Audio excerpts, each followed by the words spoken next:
أعوذ بالله السميع العليم من الشيطان الرجيم. بسم الله الرحمن الرحيم. الحمد لله رب العالمين، والصلاة والسلام على أشرف الأنبياء والمرسلين نبينا وإمامنا وقائدنا وقدوتنا محمد وعلى آله وأصحابه أجمعين. اللهم صل على محمد وعلى آل محمد كما صليت على إبراهيم وعلى آل إبراهيم في العالمين إنك حميد مجيد. اللهم بارك على محمد وعلى آل محمد كما باركت على إبراهيم وعلى آل إبراهيم في العالمين إنك حميد مجيد. اللهم صل على محمد وعلى آل محمد كما صليت على إبراهيم وعلى آل إبراهيم في العالمين إنك حميد مجيد. اللهم بارك على محمد وعلى آل محمد كما باركت على إبراهيم وعلى آل إبراهيم في العالمين إنك حميد مجيد. اللهم صل وسلم وبارك عليه. اللهم صل وسلم وبارك عليه. اللهم صل وسلم وبارك عليه. أما بعد، السلام عليكم ورحمة الله وبركاته. Sincere apologies. I could not make it last lesson, mainly due to the network or the flood. Due to the flood, the network was down, the internet network. Thereby, we were unable to connect. Make dua for the Bengal people. They are still in the floods, decreasing a little, but the flood is still within the houses and the villages of people. In my village, it still is around our house, so the flood water hasn't decreased much, and we are living in, alhamdulillah, upper lands. Our lands are high up. Still, the flood water is within our house and courtyards. So obviously, the ones who are in Shinamgong district, their houses are still underwater, up to the chest. I'm hearing it has decreased a little. So keep making du'as and keep donating and contributing to the necessary charities that you are involved in, or you necessary individuals who are trustworthy and reliable to continue to give dry food. They are in need of dry food, especially rice and sirah. Sirah, the flat rice. They are in need of rice and sirah. They are also in need of saline and medication because the water now is slowly becoming contaminated due to the death of animals, livestock, and snakes and frogs and so forth. The water is becoming contaminated. So a lot of people are falling ill. So do donate. And another advice regarding Qurbani, especially those who give Qurbani in other regions and they are from Bengal, this time around you should give your Qurbani to your relatives and to your neighbors. Even if the villages are underwater, there are high grounds from where the Qurbani can be done, and then through boats the Qurbani meat can be given to the victims of the flood. A lot of people ask me the question, can we give cash because they are in need of cash to the flood victims instead of Qurbani? The answer is no,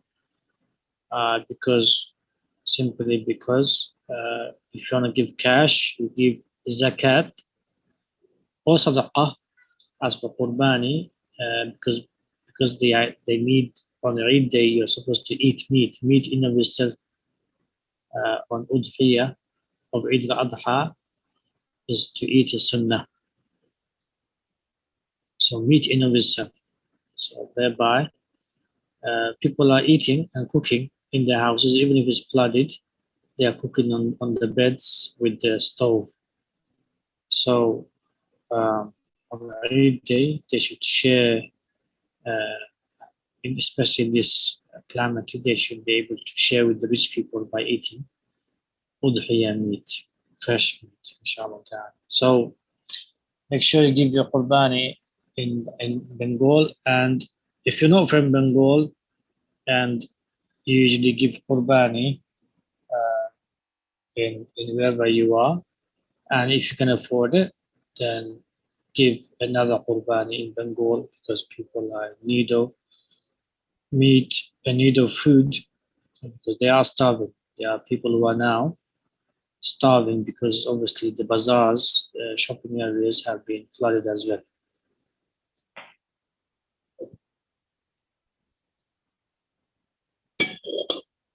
Okay, coming back to our 50 hadith on Ruqya, we are on hadith number 3.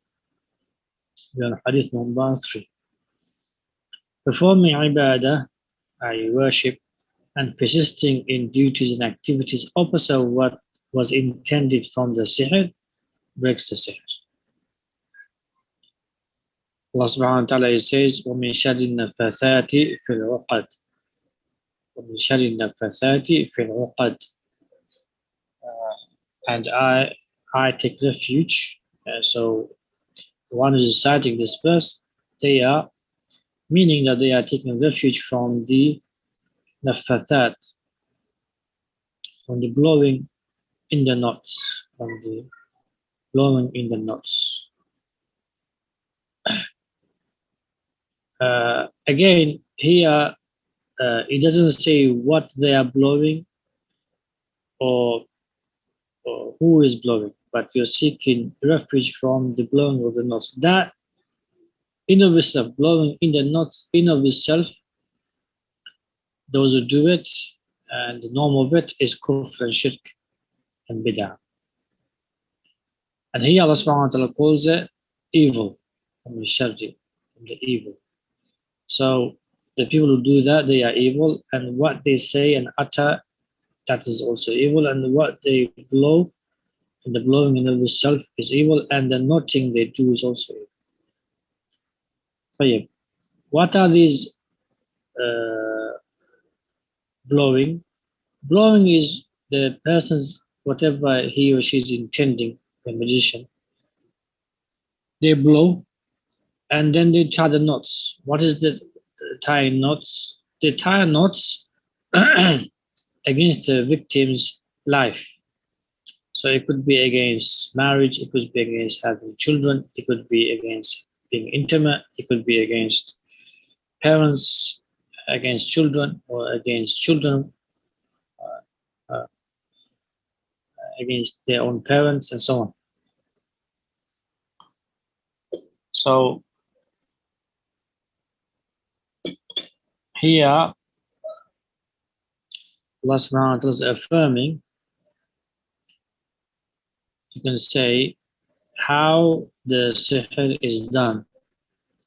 And one of the ways it's done is by blowing into knots. What do they blow? Allah subhanahu wa ta'ala doesn't say here, but he just mentions what the action it is. It is evil. Also in this verse, you can, if you dig deep into this verse, there's a couple of points you can bring out. One is that we are asked to seek refuge when we recite this verse. And as a Muslim, we believe this is revealed by Allah subhanahu wa ta'ala, and thereby, whether we recite this surah or not, we ought to seek refuge from the nafathat and uqad, the blowing of the evil blowing of the evil people who blow into the knots. The other point here is there is not one blowing. It's not only one blow the individual does, it's many blows he or she does. And also, there is not only one in the world or in the generation, there's not only one magician. There's many magicians, many blowers. So firstly, they don't do one blowing, they do many blowing, meaning they do many sihr and they do many knots. So it's not one sihr, it's many sihr and many knots. Also, there's not only one magician, there's many magicians. The third thing you can deduct from this is that they are usually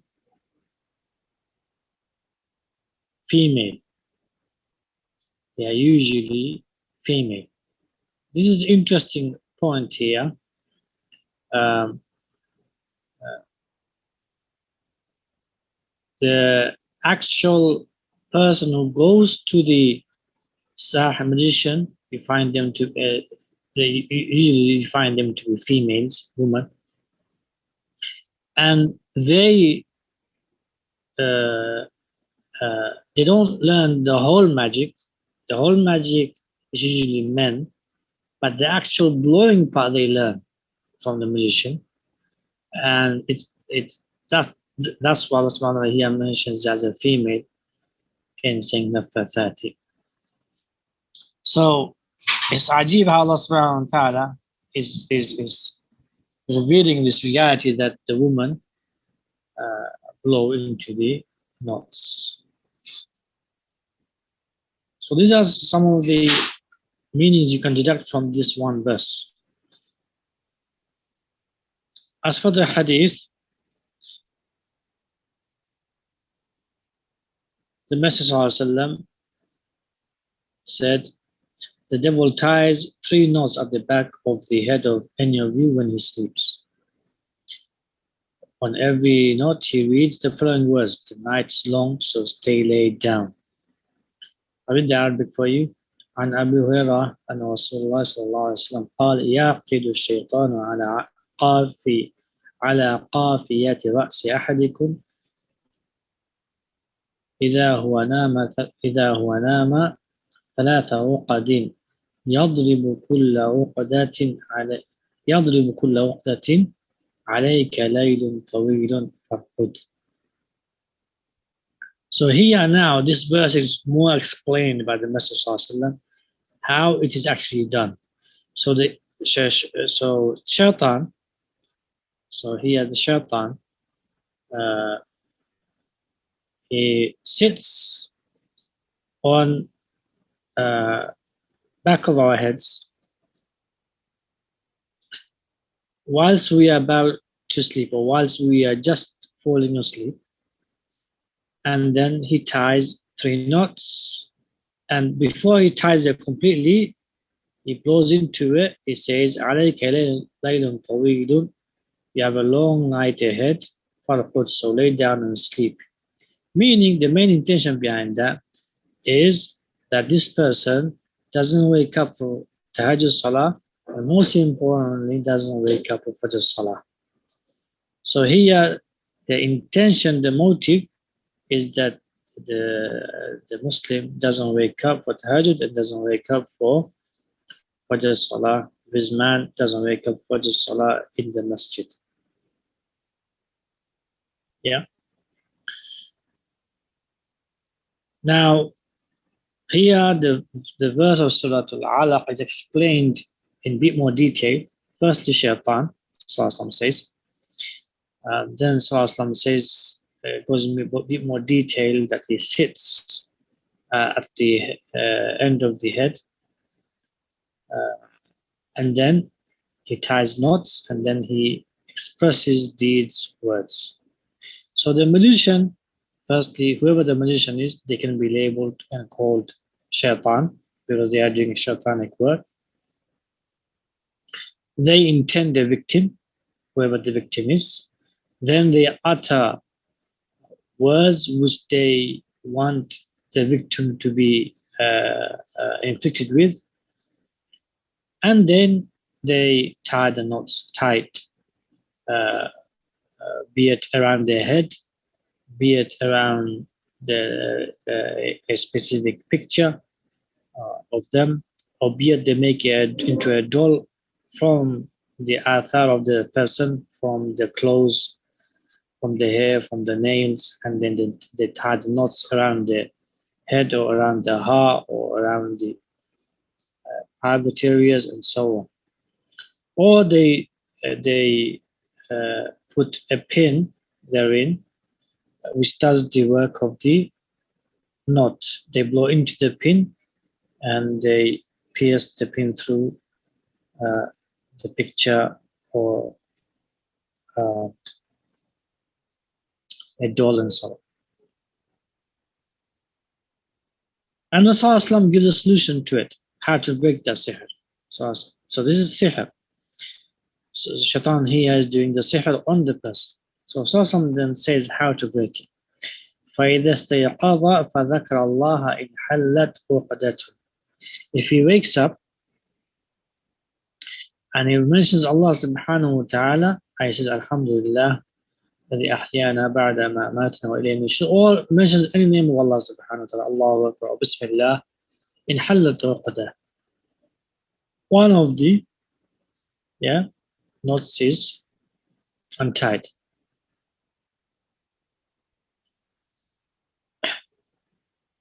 فإن توضأ إن حلت عقدة. If he makes wudu, then إن حلت عقدة, another knot is untied. فإن صلى إن حلت عقدة. And if he prays for the salah, or if he prays tahajjud salah, in حلت عقدة, the third knot is untied. فأصبح نشيطا طيب النفس وإلا أصبح خبيث النفس كسلان.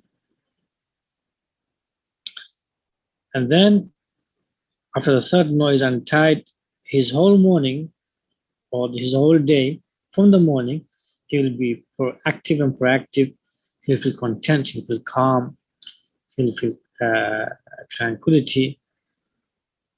If he doesn't do that, he doesn't wake up for tahajjud and fajr, while he misses tahajjud and he misses fajr salah, he wakes up late, then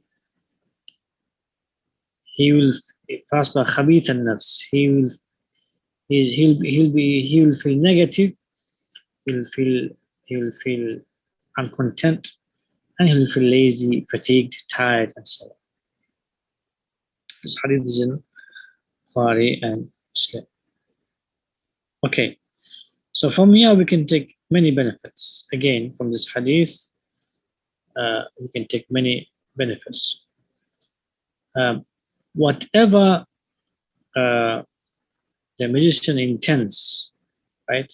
Whatever he intends of sihr, right? It can be broken, right, by ibadat. It can be broken by worship of Allah subhanahu wa ta'ala. Yeah. But they will do the sihr consistently, and thereby you need to do the ibadah consistently, and you need to increase it, as we said last lesson, because they do something extra, and thereby you need to do something extra. So here, 3 knots were tied, and that's why 3 actions needed to be done. Yeah. The first action was dhikr of Allah. Second action was wudu, and the third action was praying salah. So extra needs to be done. Yeah. Another point you get from here is that when the sihr is broken, the person doesn't only go back to what he or she used to do in terms of normal activities and proactiveness. He or she becomes more active once the sihr is broken. And the negative side of that is, if the sihr isn't broken, right, then it gets worse. It gets worse and worse.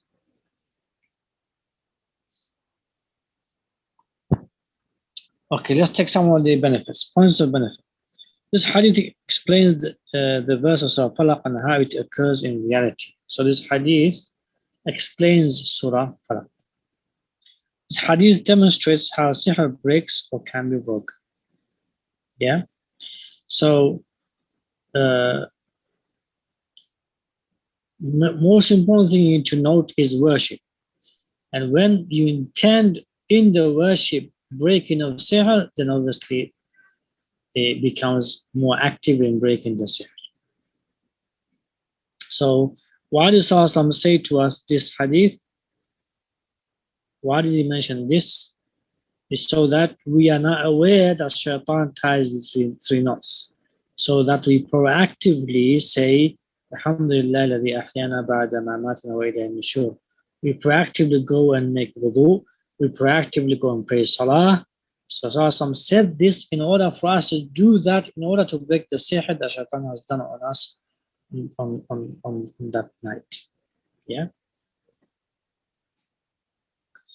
The knots are real but unseen to our eyes. They are from the grave. So they are not knots that it's not something absent. It's a physical entity of knots that our eyes cannot see, but it's physical, it's real. And also it unties when we do these activities of worship.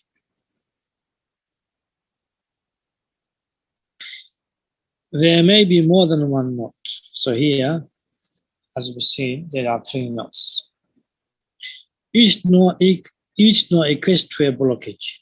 So each knot equates to a blockage. So once you woke up, is that the only blockage there? No, there's a blockage there for you to make wudu. Is that it? No, there's a blockage for you not to pray. Yeah. So there may be someone waking up, but they don't want to make wudu.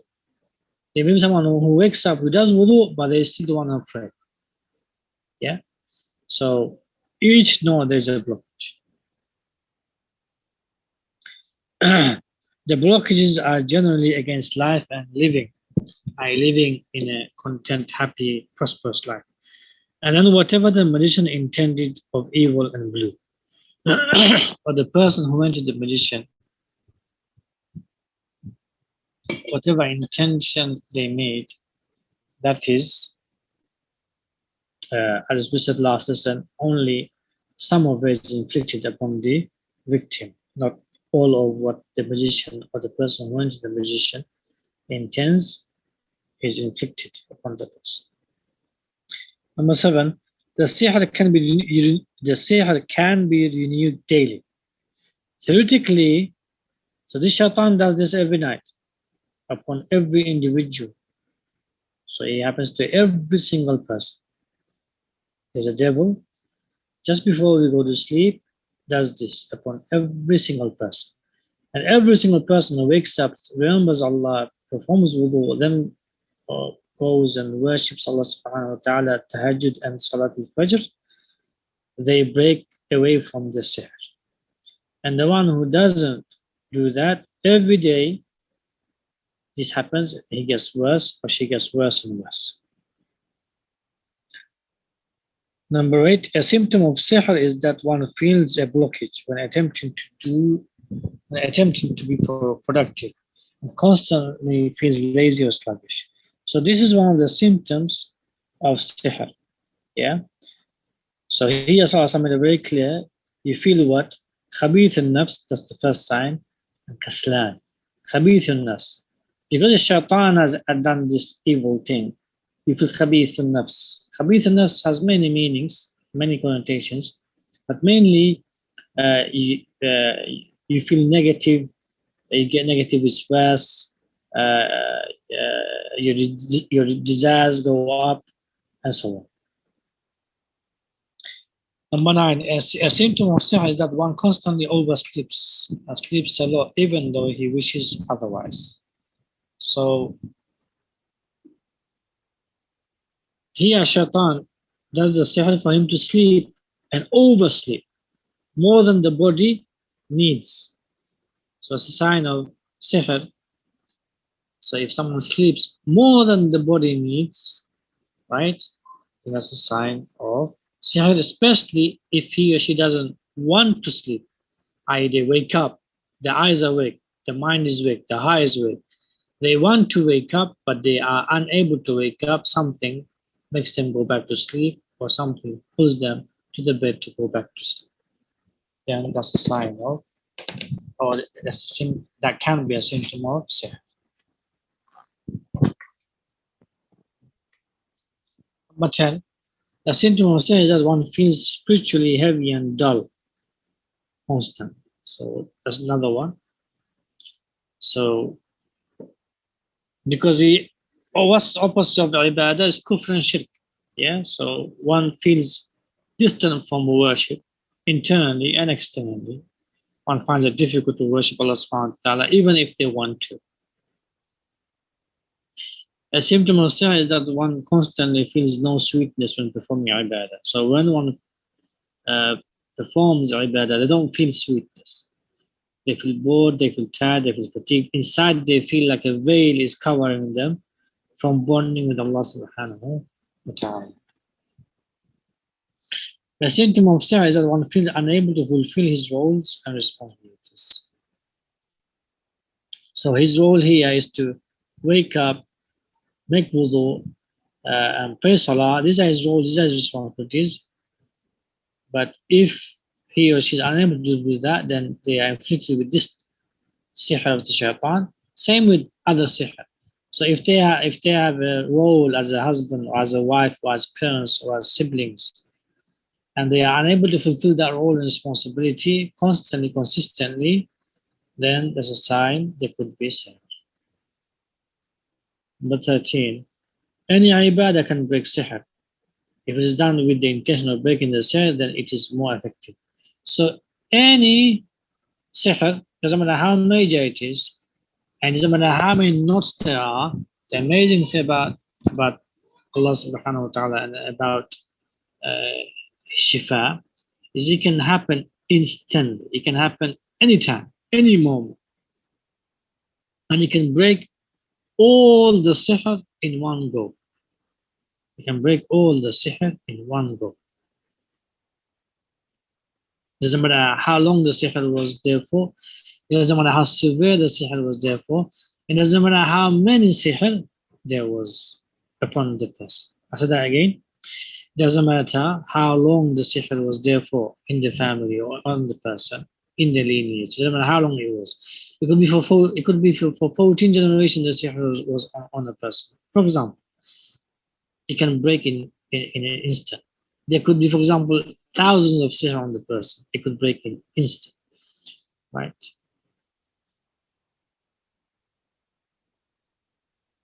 Persisting, and it can break with one worship. So it could be one dua, it could be one tawaf, it could be one sadaqah, it could be one wipe upon the yatim's head. Yeah, a merciful wipe upon the yatim's head. It could be just one. It could be one slaughter of a sheep or a cow or a bull. Yeah, for the sake of Allah subhanahu wa ta'ala. It could be one tahajjud salah. It can break all the sins.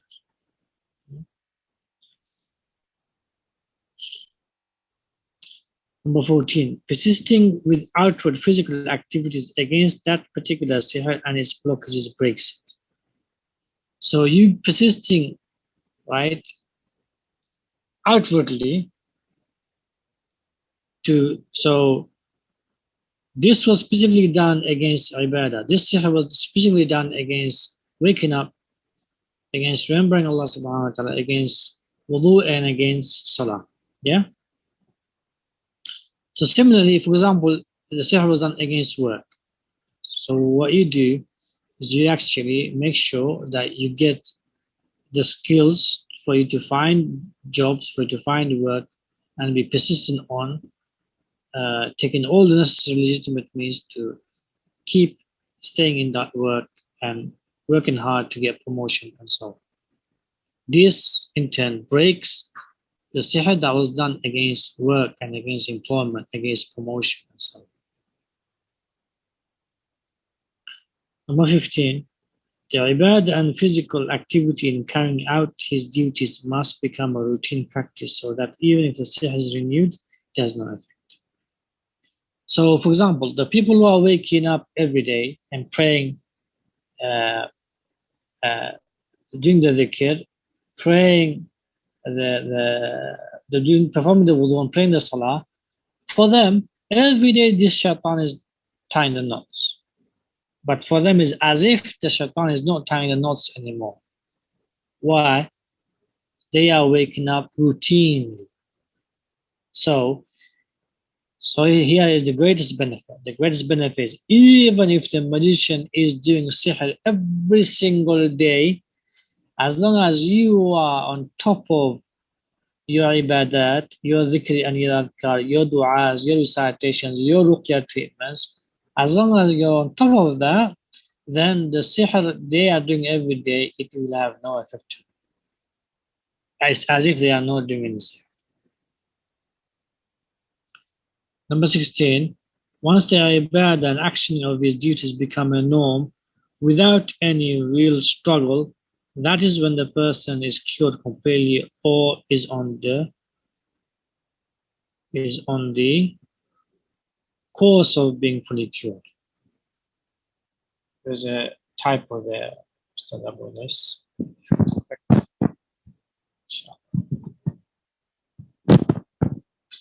So we've taken, you can say, 16 benefits from that verse and hadith. Hadith number 4.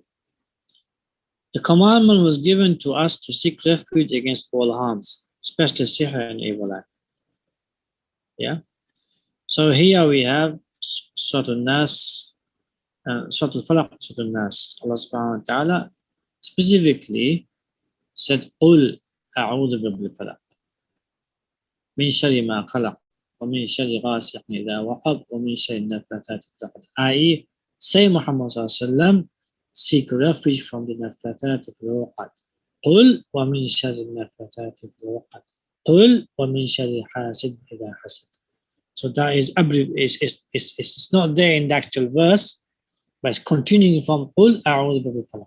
It's continuing, say Muhammad sallallahu alaihi wasallam, I seek refuge from the Rabb of the Falaq. Say Muhammad sallallahu alaihi wasallam, I seek refuge from, so min sharri, I seek refuge from the evil of what has been created.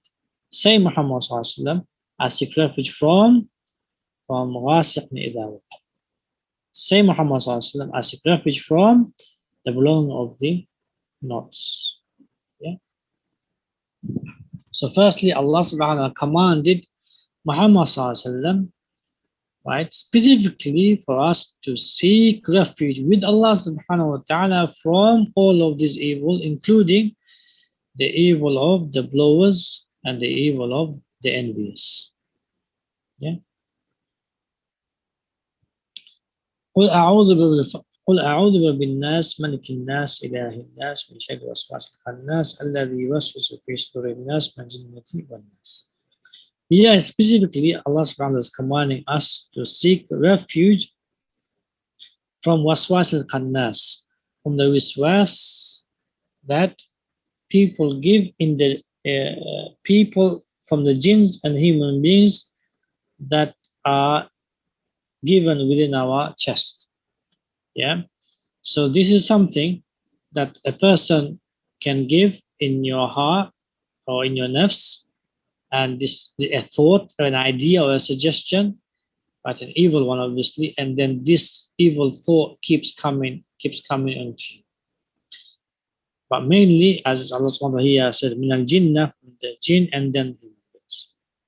So this waswas al-khannas keeps coming back by giving you whisper, constant of to do evil. Yeah.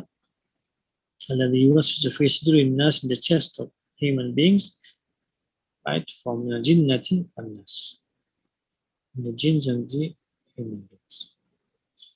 So jinns are mainly who give this waswas, and they are also human beings who put a thought in your head, and then that slowly sinks into your chest, and that thought keeps coming to your chest for you to follow that whisper that he or she gave. So here Allah subhanahu wa ta'ala again saying to Muhammad sallallahu alaihi wasallam, say, O Muhammad sallallahu alaihi wasallam, to the ummah, to your ummah, that I am commanding them to take refuge from the waswas of khannas, from the jinns and from the humans.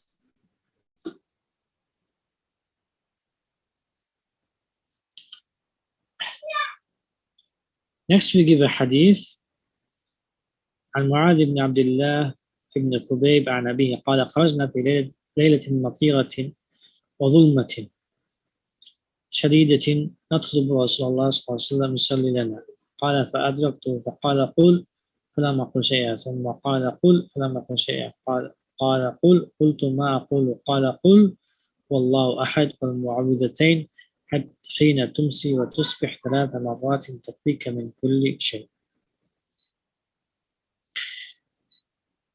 We went out, the Sahabi Mu'adh ibn Abdullah ibn Qubayb and Abihi from his father قال خرجنا في he said we went out on a rainy and extremely dark night looking for the Messenger so that he could lead us in prayer.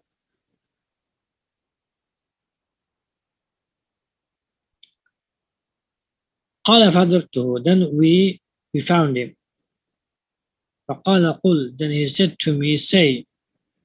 I did not reply, but I did not say anything. I did not reply back to Muhammad.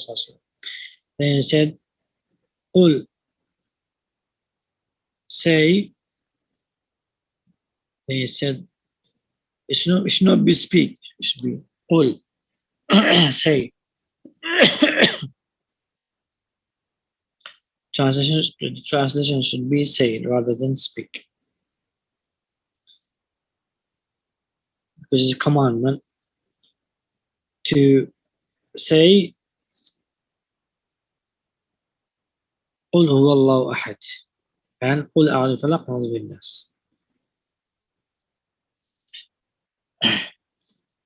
So just change that inshallah. So say, so I said, what should I say? قلت ما أقول, what should I say? قال قل هو الله أحد. He said, say هو الله أحد, is Allah, the one and only, والمعوذتين, and the 2 surahs of refuge. When it's becoming a night and when you wake up. 3 times, say it 3 times, thrice. تكفيك من كل شيء. تكفيك من كل شيء. It will be enough for you. It will suffice you from against everything.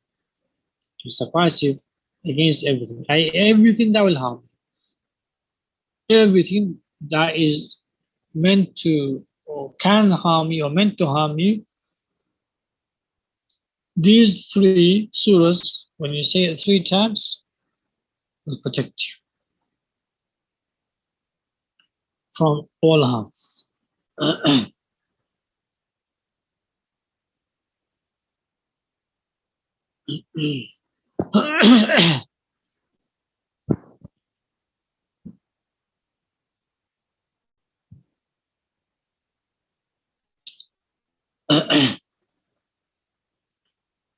We can take some benefits.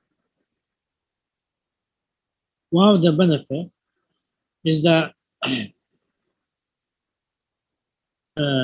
there is an evil that a person can be inflicted in the evening and in the morning, especially when the sun is setting and when the sun is rising. And when the people who do sihr or cast evil or do evil, they do at these times by worshipping the devil and by worshipping the moon and by worshipping the sun. So these are the times we should say these surahs, and the emphasis is 3 times, shows that whoever is doing the evil towards you, they are very, very evil people, because you're not reciting only once, you're reciting 3 times in order to protect yourself from the harms of these evil people.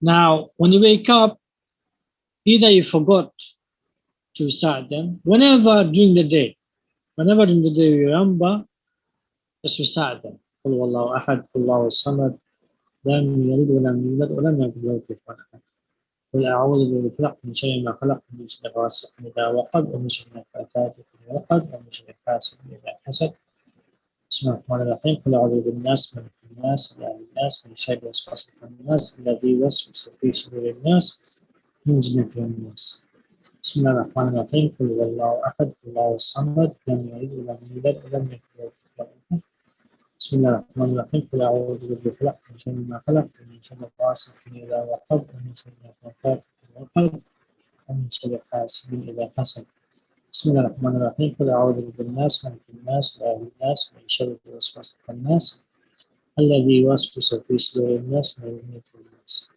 بسم الله الرحمن الرحيم قل هو الله أحد الله الصمد لم يلد ولم يولد ولم يكن له كفوا أحد بسم الله الرحمن الرحيم قل أعوذ برب الفلق من شر ما خلق ومن شر غاسق إذا وقب ومن شر النفاثات في العقد ومن شر حاسد إذا حسد بسم الله الرحمن الرحيم قل أعوذ برب الناس ملك الناس إله الناس من شر الوسواس الخناس الذي يوسوس في صدور الناس من جنة الناس. Also, you can take from this is that they are so evil they do it twice a day. That's why when the sun is setting and when the sun is rising, or when it's evening time and it's morning time, you recite. So, how many times are you reciting these surahs? Twice each surah, you're reciting it 3 times. Yeah. So each surah, you're reciting it 9 times. So if you forget to recite either in the morning or either in the evening, to cover, suppose you forgot today, completely forgot today to recite. How many times you need to recite? You need to recite Surah Al-Ikhlas 3 times, Surah Al-Falaq 3 times, and Surah Al-Nas 3 times. And then recite again Surah Al-Ikhlas 3 times, Surah Al-Falaq 3 times, and Surah Al-Nas 3 times. Okay, so all together, we're reciting 9 times each surah.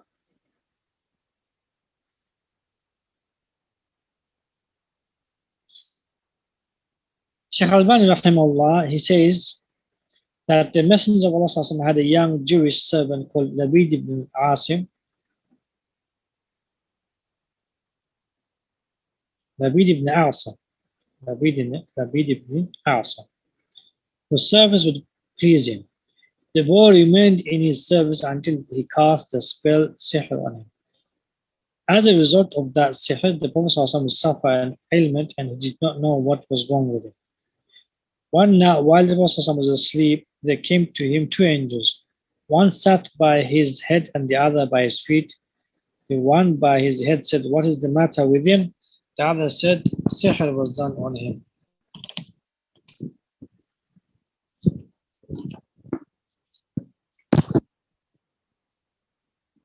The one by his head said, "Who perpetrated the sihr?"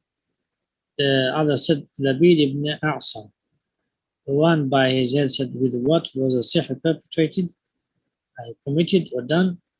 The other said, "With a comb and the hair stuck to it and a skin of pollen of a male date palm tree, located beneath the well of Ra'ufa."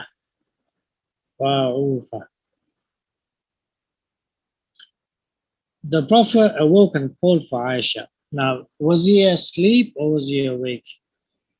Right? So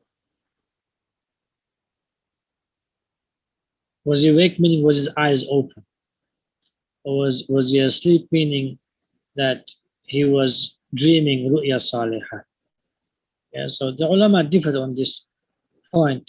Was he asleep and seeing Ruqya Salihah? Or was he ill and awake because of illness? He could not get up, basically. Prophet awoke and called for Aisha. He said, "I think that Allah had informed me about the cause of my anger." So the Prophet set out in the morning with a group of his companions to the well, and he found that its water was like it was mixed with henna, and the surrounding trees were crooked with their tops like the heads of devils. So a man descended and extracted the pollen skin and found within the comb of the Prophet with hair strands stuck to it.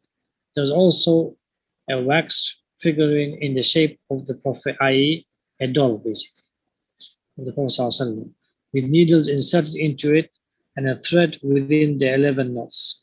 Jibril then came with the Mu'awwidhatayn, so Falaq al-Nas, and we said, recite.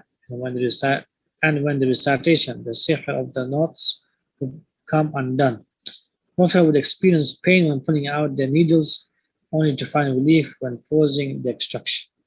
It was said, O Messenger of Allah, will you execute the perpetrator? He said, Allah has cured me, and what awaits him is the severest punishment. So here, it's ajib that it was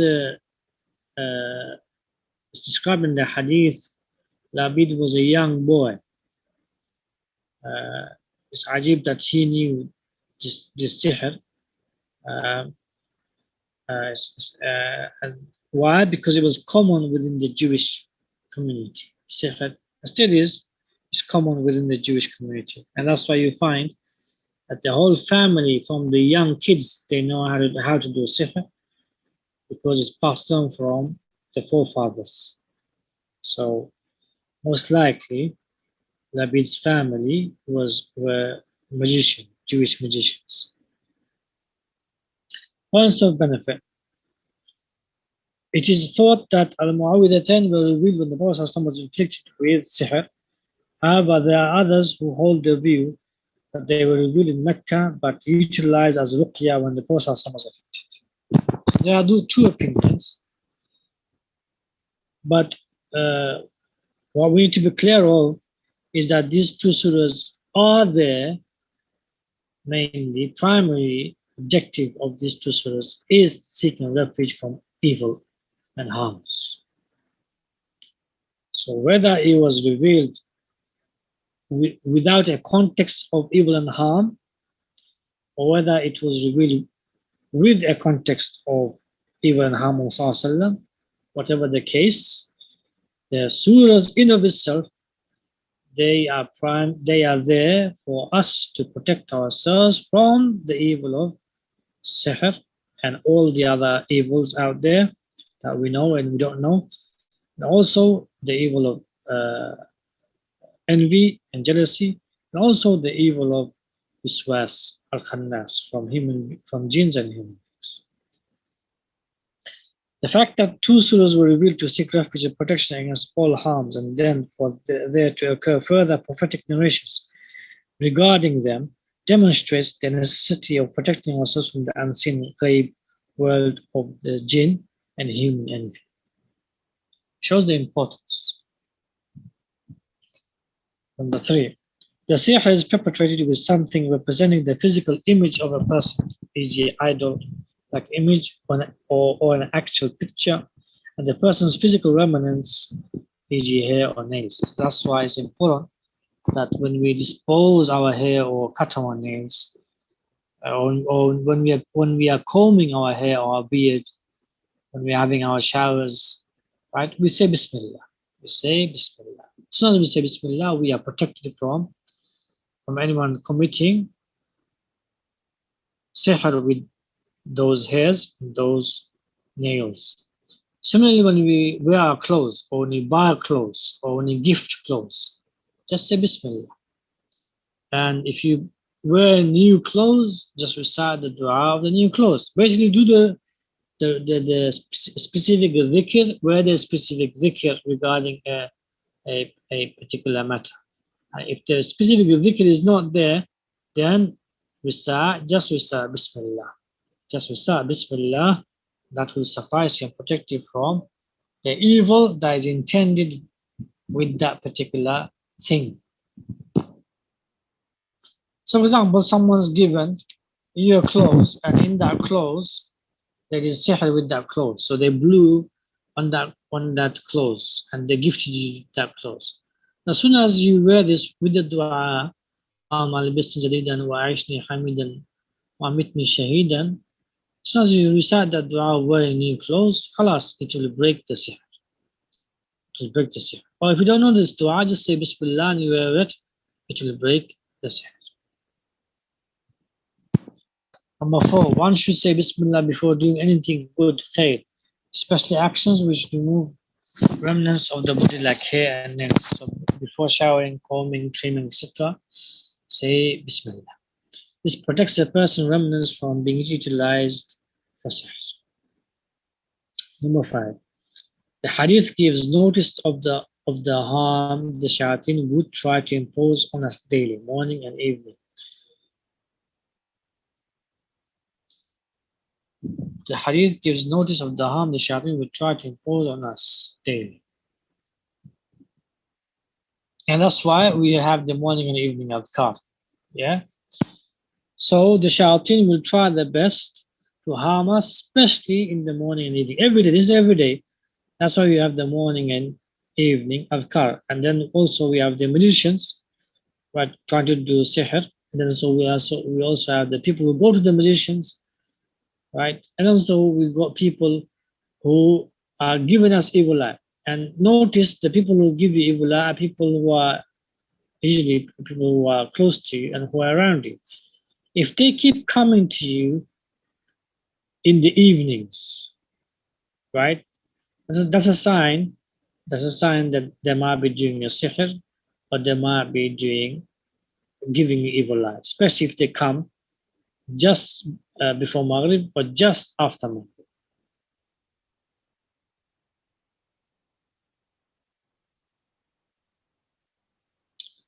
The hadith demonstrates the importance of the morning and evening adhkar to protect ourselves against all harm.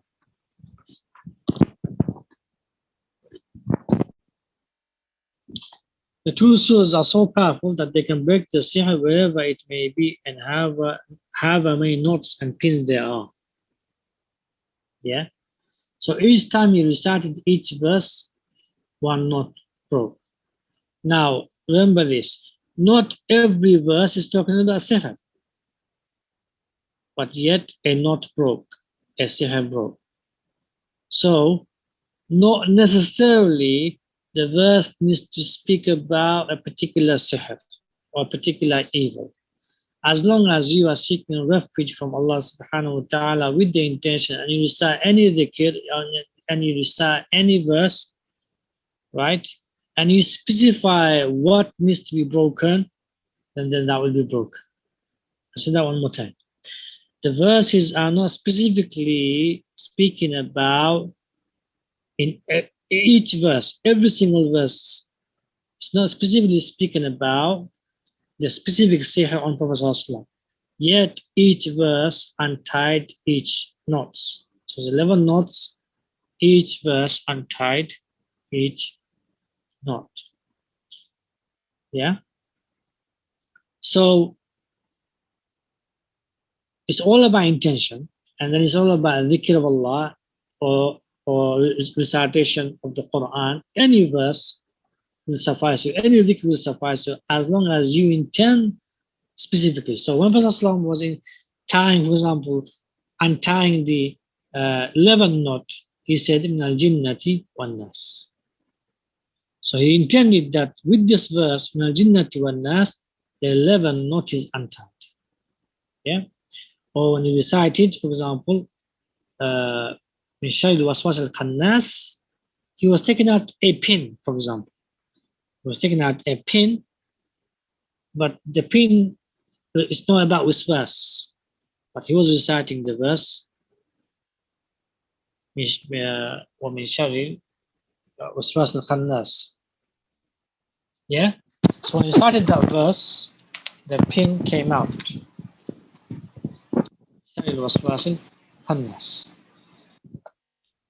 So the main thing is intention. What you intend and what you're feeling. For example, you're feeling, say, desires. Say you're feeling desires to commit haram. Yeah? Or to watch haram. Yeah? So you don't know what to recite, which verse to recite. Recite anything. Just say Bismillah. Just say Allahu Akbar. Just say La ilaha illallah wahdahu la sharika lah. Say A'udhu billahi. Just say anything with the intention of burning away the source of the triggering of the desires. Yeah, to burn the source away, be it evil eye, be it sihr, be it hasad, be it mas, whatever it is. Just intend that and recite anything. Wipe your heart, wipe your head, go into your hands, wipe your heart, wipe your head, and recite anything. It will suffice, inshallah.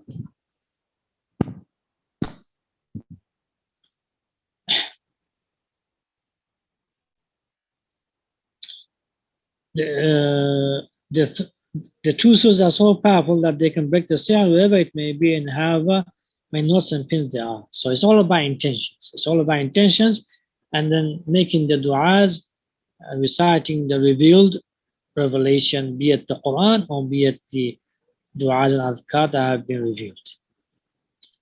Or be it that you make dua in your own language and say, oh Allah, burn the desire I am feeling now, be it from sihr or be it from evil or be it from the devil. Number 8, the three surahs can break the existing sihr, jinn-possession and evil and also protect from any new ones. So when Rasulullah recited these surahs, he recited them, and by default, it began to protect him. Is that clear? So when you are breaking the sihr by reciting or by making dua or by doing the ruqya treatments, by default also you are protecting yourself. So you're doing things when it comes to seeking refuge with Allah subhanahu wa ta'ala and through the Quran and through the Sunnah and through the du'as, two matters take place simultaneously. Breaking of the evilness that has been done on you and also protecting yourself against it. Both things are done simultaneously. That's what refuge entails. A'udhu, when you say a'udhu, or the meaning of a'udhu entails both. Entails breaking of the evil, burning away of the evil, untying of the evil. It also entails protecting you from that particular evil also. Number 9, recitations of adhkar and du'as break and protect us from the uttered and written evil words and the physical productiveness opposite of the intent of those evils. Destroy the actual physical artifacts, e.g. dolls, knots, pins, and so on. So the recitations, where do they fall upon? They fall upon the words that was uttered. Our du'as, what we utter, our du'as, our recitations, our adhkar, they go and burn away the evil they uttered or the evil they wrote. Yeah? So it breaks the evil things which they expressed. Even if they did not express it with their tongue, but they had it in the heart, then it goes and burns those evil they had in the heart. So the recitations, the adhkar, the du'as which we utter, or which we say in our hearts, those go and they burn away their intentions of evil and motives and utterance of the heart or utterance of the tongue or written evil, it goes and burns them. As for the physical elements, which they use like pins, like dolls and so on, the more physically active we be with our worships, with our activities, with our roles and responsibilities and so forth, the more productive we will be, the more we break the physical sihr that was done on you. Be it the doll, be it the pins, be it the needles, be it the knots, be it the nails, be it the hair, so on. Number 10. The three surahs are so powerful and profound that they can protect us from every single harm. So they suffice us. And there's another hadith that they suffice us.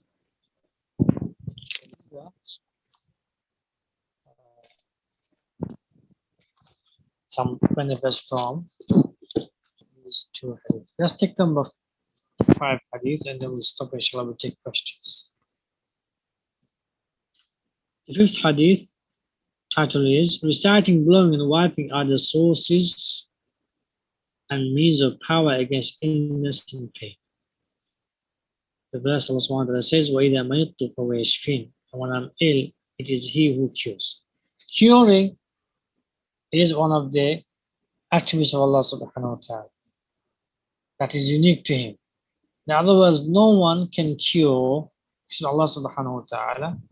And if there is something that is a cure, they are only a means, be it an angel, be it a prophet, angel like Jibril Islam, for example, or a prophet like Isa Islam, for example. Yeah? Or a means like honey, for example. Yeah?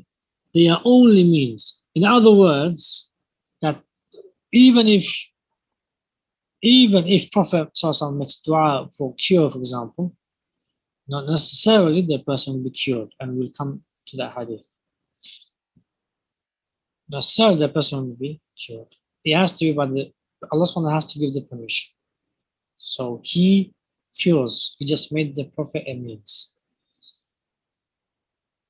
Similarly, for example, honey.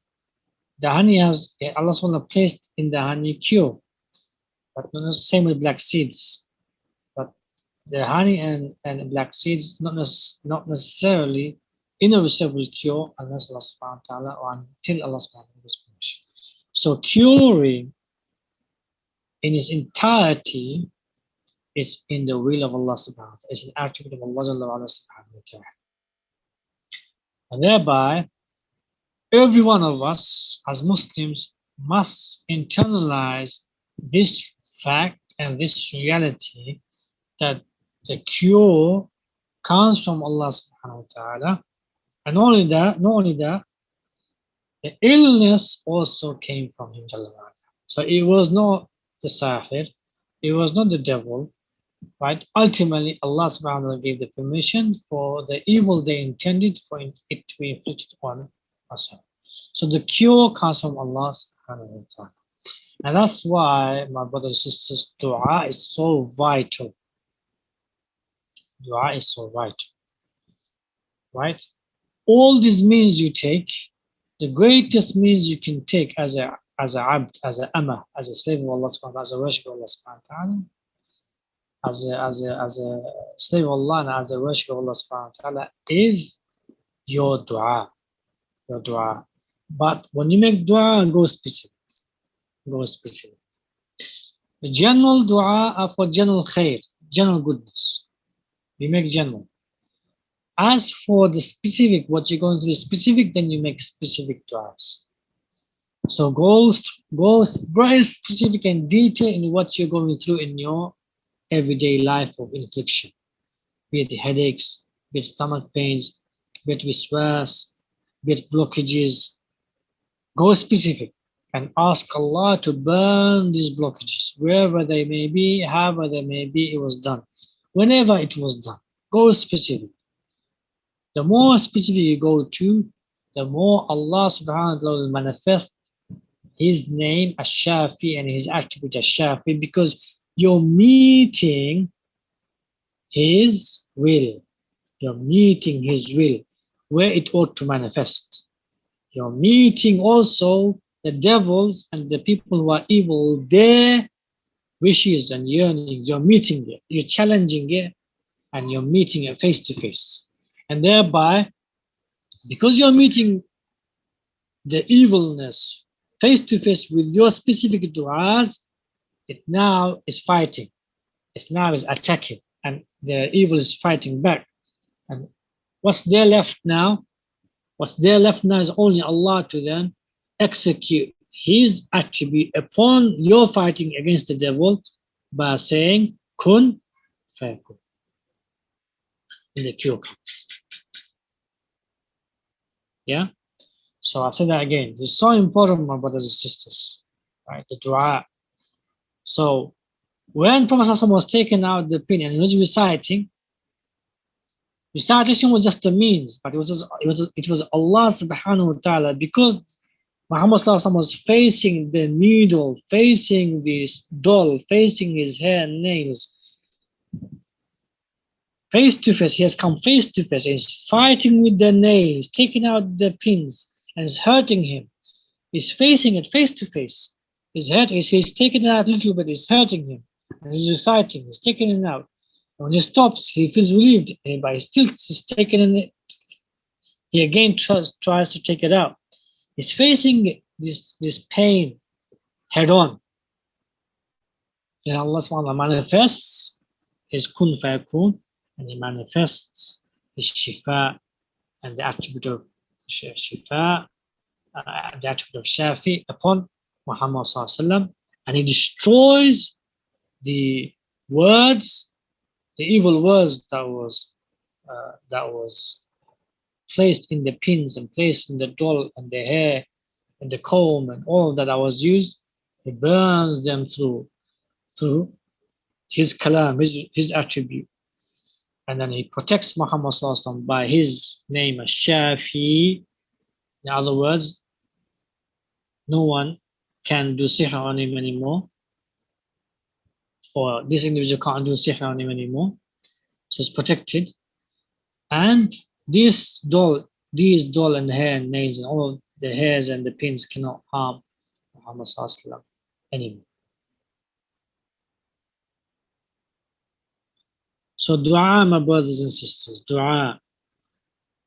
Seek out, the accepted times and moments of dua. Why? Let me just give you the nasihah here. Why did Allah subhanahu wa ta'ala, right, leave for us dua? Why did he leave that door for us?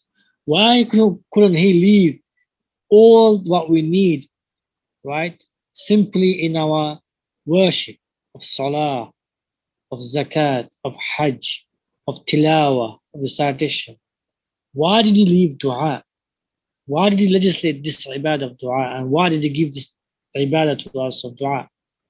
The reason he gave this is when all the other worships are done, when all the other legitimate means are taken, yet you are not successful, yet you are not achieving, yet you are not attaining. So you are still unable to wake up for Fajr. You are still unable to, for example, memorize the Quran. You're still unable to memorize the Sunnah Sallallahu Alaihi Wasallam. You're still unable to be steadfast upon the deen in terms of your obligatory worship. You're still unable to fulfill your rights towards your wife, or you're still unable to be dutiful towards your husband, take care of his needs and obey him. You're still unable to obey your parents and fulfill their wishes, right? Even if you're donating, even if you're praying salah, you're unable to do all of these things. What's left then? Dua. Why, my brothers and sisters? It's because through dua, you're not taking any other means except dua to Allah subhanahu wa ta'ala. Allah then becomes alive in your real life by answering your dua. Because you took all the means, none of these means you were successful. But when you called upon Al-Hayy Al-Qayyum, the ever-living, Al-Mujib, the one who hears and answers, Al-Sami' Al-Basir, the one who sees, and he gave it to you, he opened the door, he cured you, you make Allah alive. You make Allah real in your lifetime. That's why he gives us trials and tribulations. Yes, the means are there, you take them, but they are just there as means. Ultimately, Allah is there. But how can you reach Allah? The only way you can reach Allah is through your dua.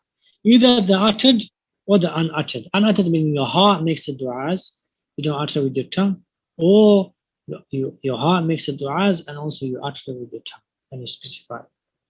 Yeah? Only then, subhanAllah, can you also witness the miracle of kun fayakun. There's no way you can witness the miracle of kun fayakun except by making dua, because every other kun fayakun is attached to the means. So you cannot witness it. But the one that you can't witness, kun fayakun, is that which you've taken the means, it's not working, and then you make the dua and it works. So here you've witnessed kun fayakun directly upon yourself. And this is the greatest way of witnessing kun fayakun. That's Allah subhanahu wa ta'ala makes it very clear. Innama أمره إذا أراد شيئا أن يقول له كن فيكون. That verse is left for us. Whenever Allah wills something, He says, kun, be, and it is. It's left for the believers, for us to make that dua to Allah subhanahu wa ta'ala, and then to witness kun manifest upon us, upon our lives. And then we make Allah subhanahu wa ta'ala what? Real, like Ibrahim alayhi salam did. With the birds, when they became alive, kun fayakun. The fire became cool, kun fayakun. Isa alayhi salam, same thing. Right? The boy and the magician and the king is Sabrud, same thing. Kun fayakun. Yeah. So when we begin to witness kun fayakun like that in our lives, then we it's a means for us to become from the awliya of Allah subhanahu wa ta'ala. That's why I say to brothers and sisters who are inflicted with sihr and ayn hasad for a long time, very long time, take glad tidings that you are on the path to become the awliya of Allah subhanahu wa ta'ala. Take glad tidings that you are upon the path to become awliya of Allah subhanahu wa ta'ala. Yeah, so make the du'as and witness the kun fayakun, and you will be upon the path to become the wali of Allah Jalla wa Ala subhanahu wa ta'ala. Aisha narrates from Sallallahu Alaihi Wasallam that when Allah's Messenger would fall ill, he would recite over his body mu'awwidhatayn and blow over himself. When his sickness would be severe, I would recite over him and rub him with his hand with the hope that it was more blessed.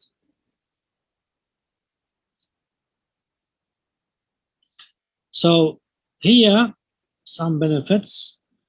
Blowing and wiping whilst reciting are powerful means of destroying sihr, evil eye, jinn-possession, and any other illness.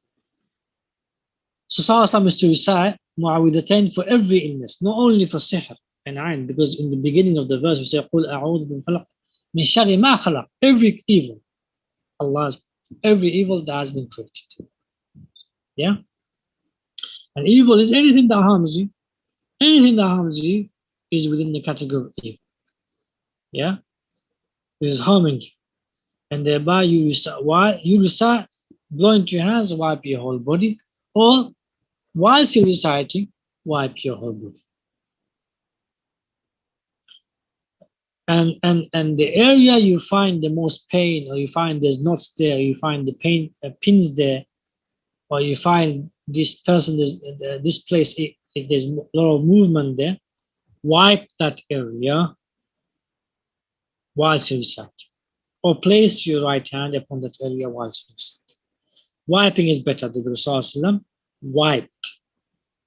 So he did not leave, unless the pain was specifically there, then he left the hand specifically there.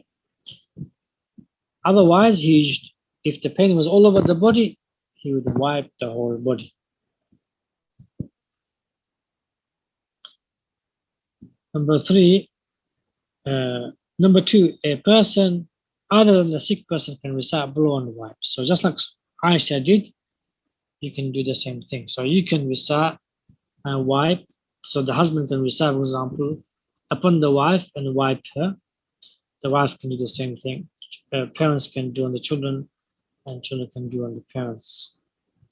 The wiping can be all over the body, irrespective of whether the pain or the illness, irrespective of where the pain or the illness is. Obviously, if the illness or the pain is very specific upon an area, then place your hand there and recite Bismillah 3 times, and then أعوذ بعزة الله وقدرته من شر ما أجد وأحاذر. That hadith, recite that one 7 times, and then you can recite mu'awwidhatayn and any other source, any other dua. You can after that wipe. After you've recited it 7 times, then start wiping that area.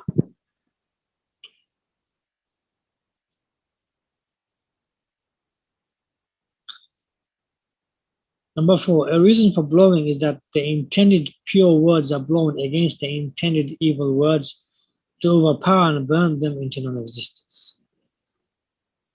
The wisdom of wiping is that any hidden places of the illness is exposed to the treatment of wiping.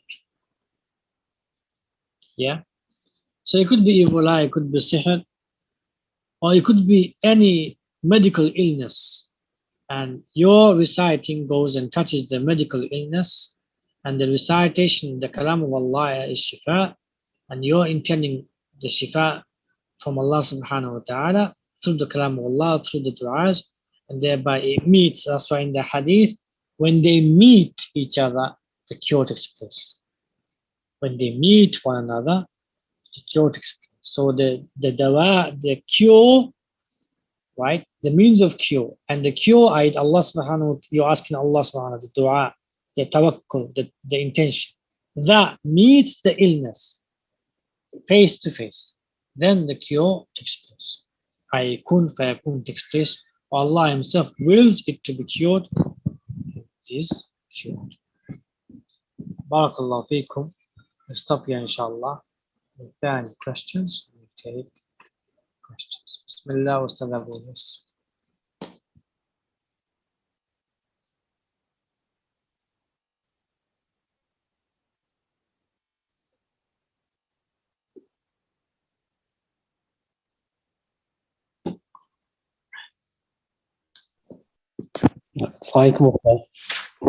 Bismillah. Can you hear me, Ustaz? Yeah, can I? Okay. The first question, I think that's in reference to Hadith number 3.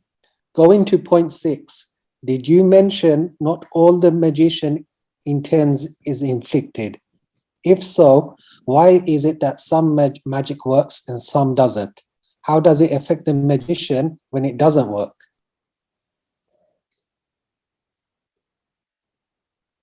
Yeah, the as I said, the people who they intend to destroy you, they intend to kill you, they intend to destroy you completely. They're evil, so they intend evil. And there's so many magicians, there's so many evil people out there. So if all of the intention was to work, then most of the righteous would be dead. Most of the people who are inflicted will be basically not doing anything, bedbound, basically in hospitals. So I can't give a percentage, but I usually say only around 10 to 15% is inflicted upon the person, the victim, that the evil person or the sahir is intense. Yeah.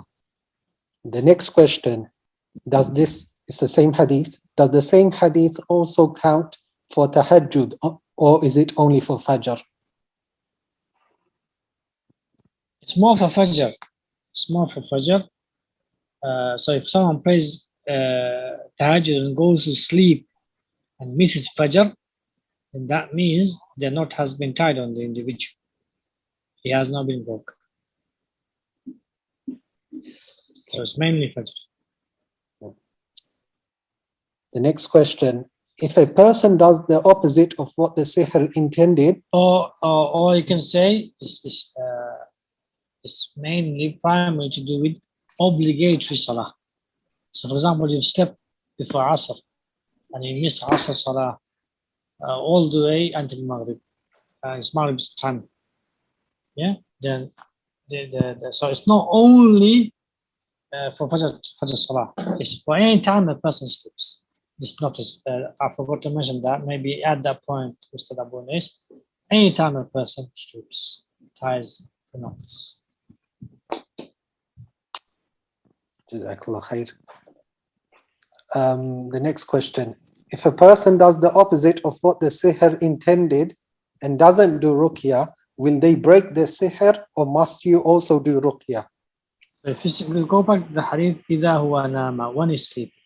Doesn't specify nighttime, daytime.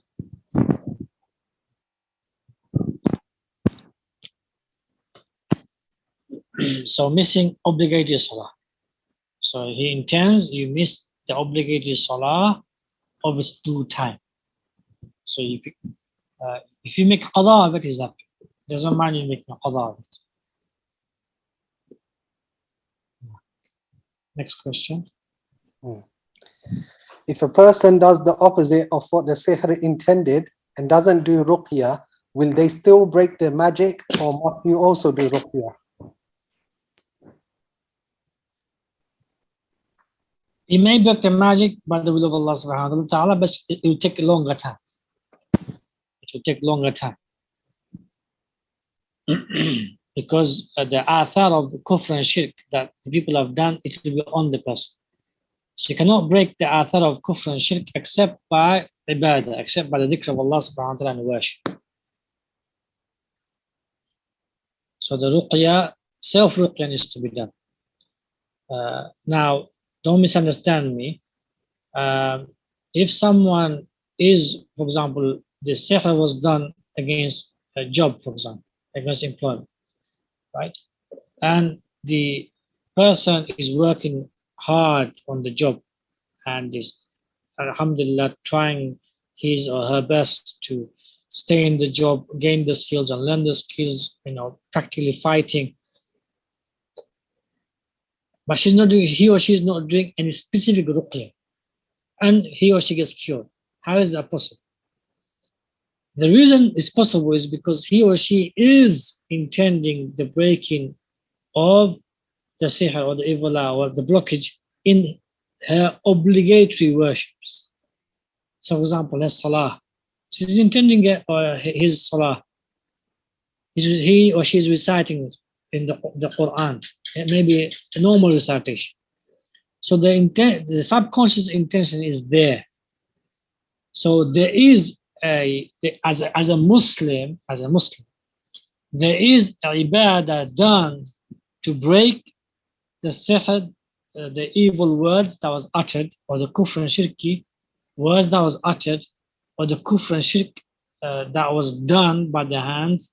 A Muslim breaks them because of their obligatory worship they are performing and doing regularly, and because of the subconscious intention they have to break the barriers that is preventing them from improving or getting better or progressing. Okay. As for non-Muslim, for example, so for non-Muslim, except the will of Allah subhanahu wa ta'ala, because there is no worship, the remnants of the kufr and shirk that was done on them will remain. So they will not get cured by a Muslim if they don't intentionally, proactively seek ruqya with the obligatory worships, obeying of the parents, taking care of the husbands, or taking care of the wives, taking care of the children, and so forth. These are obligatory worship. If they intend ibadah behind it, then they by default can and will, inshallah, cure her. However, if your obligatory actions, be it ibadat or obligatory rights of human beings, they are not being fulfilled because of your infliction, then it becomes obligatory for you to seek ruqya. So that again, this point is coming. If you are unable to fulfill obligatory worship like salah because of the sihr, because of the evil, because of the hasad inflicted on you, or you are unable to fulfill obligatory duties towards people, obligatory ones, for example, you can't be intimate towards your wife or towards your husband. Is that obligatory? Yeah. Then it becomes obligatory upon you to seek treatment of ruqya to cure yourself. Yeah, if it means hijama, go to hijamas. If it means go to raqi, go to raqi. Whatever necessary legitimate means you need to do, every means becomes obligatory. Every means becomes obligatory. So all of these means that you'll be taking to cure yourself, to perform the salah that is preventing you to sihr, or to perform intimacy towards your spouse is preventing you, all of these means becomes obligatory.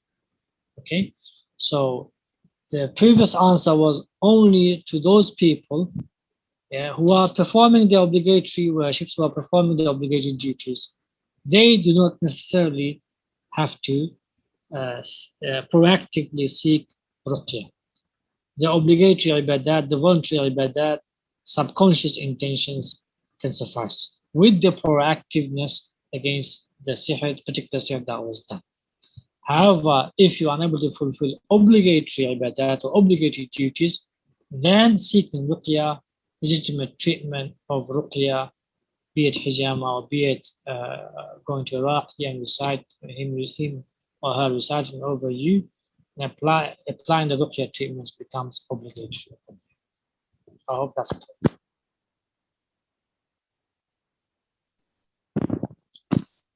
How many more questions would you like, Ustaz? Quite a few. Just give me the main ones. Okay. There's one question here is asking about sisters who are on their monthly break. What advice would you give them since they don't have to get up for salah in the mornings? How would they untie those knots? Wake up for adhkar. So wake up before the sunrise and do your adhkar. The adhkar will, as soon as you say Alhamdulillah alladhi ahyana ba'da ma amatana an-nushur, and then do your adhkar, do your wudu, then do your adhkar, they will break the 3 knots. Assalamu alaikum, Ustaz. From the pamphlet. The replacement of salah and siyam, Allah subhanahu wa ta'ala left it in the adhkar. So that again, replacement of the salah and the siyam in monthly, Allah subhanahu wa ta'ala has left it for the woman in the adhkar, also in the dua. In the adhkar and in the dua. So you'll get the same bonding and the same manifestations, right? And the same rewards. You get all of that same in your adhkar and in your dua.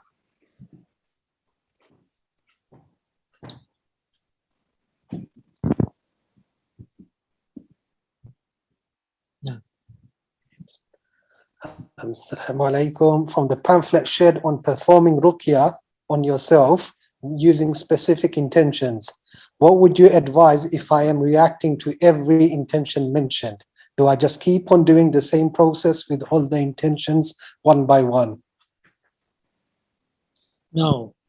What you do then is specify the first intention, for example. The first intention, for example, the intention is burning away the original sihr that was done in my lineage, for example. Yeah, make the intention, say for 1 month. 1 month, the whole 1 month, just making the one intention, and then note down which day affects you the most.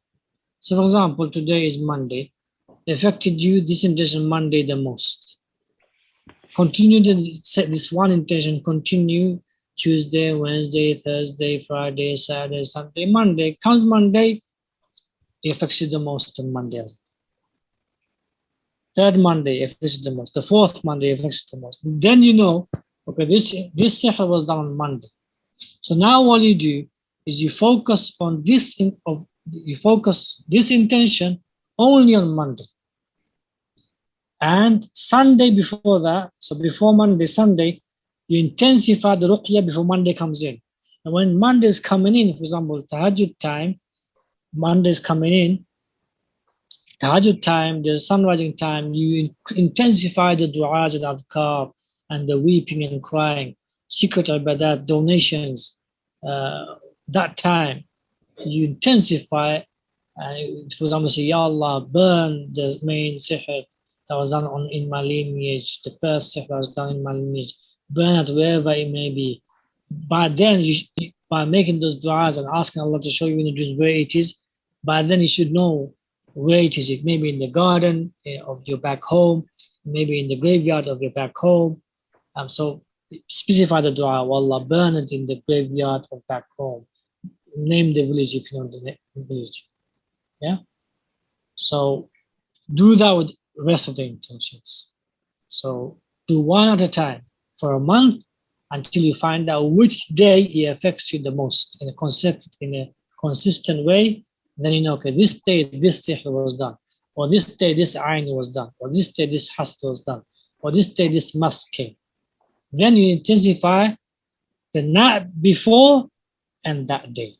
Intensify the ruqya. So, for example, Monday, you found out, so on Monday, you go and do hijama. Or Sunday, you go and do hijama, intending to burn away the sihr that was on Monday. Okay? Monday, you book the ruqya. Or Sunday, you book the ruqya just after Maghrib, so it falls on Monday. So you book the ruqya after Maghrib, it falls on Monday, intend to burn away the sihr that was done on Monday. I hope that's clear. I think this may be the final question, Ustaz. I recite Surah Baqarah every day and still feel the effects of the magic. Sometimes it's overwhelming. Why is this the case, even though the hadith states that the magicians cannot confront it, cannot confront Surah Al-Baqarah? They cannot confront Surah Baqarah. Keep reciting, but go into the specific intentions. So what is it doing to you? Intend that. So what does the sihr do to you? Does it make you lazy to get up for salah? Does it make you tired? Does it make you fatigued? Does it increase your desires? What is it doing to you specifically? Specify them in each recitation, one at a time. So, for example, today I'm going to recite Surah Baqarah with the intention to burn away the feeling of desire, for example. Yeah? Just recite that. Next day, same thing. Next day, same thing. Next day, same thing. And then you'll see the desire will not only decrease, it will burn away. So specify the intention. It's all about intention, because they intend evil and they blow. So it's all about intention. If that doesn't work, then not only Surah Baqarah, but the whole of the Ruqya treatment, make only one intention. For example, the burning of the desire. The whole Ruqya treatment, you make that one intention. In your ghusl, in your oils, in your dhikr, in your du'as, in your sadaqah, in your voluntary worship, in your obligatory worship, in your visiting the sick. All of that, make that one intention, burning of the desire. Mark it every day from 1 to 10.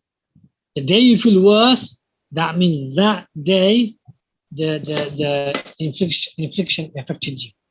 Okay, then specify. Is this from sihr or not? Specify the intention. Right? If it's from sihr, wallah, burn the source of the sihr.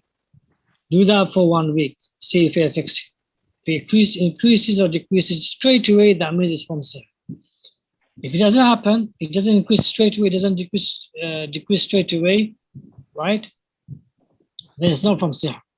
Then go to the next intention. Hasad. Wallah, if the desire is from the hasad of human beings, wallah, burn it away. If it increases or decreases straight away, that means it's from human being. If it doesn't increase or decrease straight away, then move on to the next one. Wallah, if it's hasad from a jinn, burn away. If it increases or decreases, then it's from the jinn. Yeah? So specify the intentions. It's all about meeting, as we said, it's all about meeting the evilness face to face. Then the cure takes place.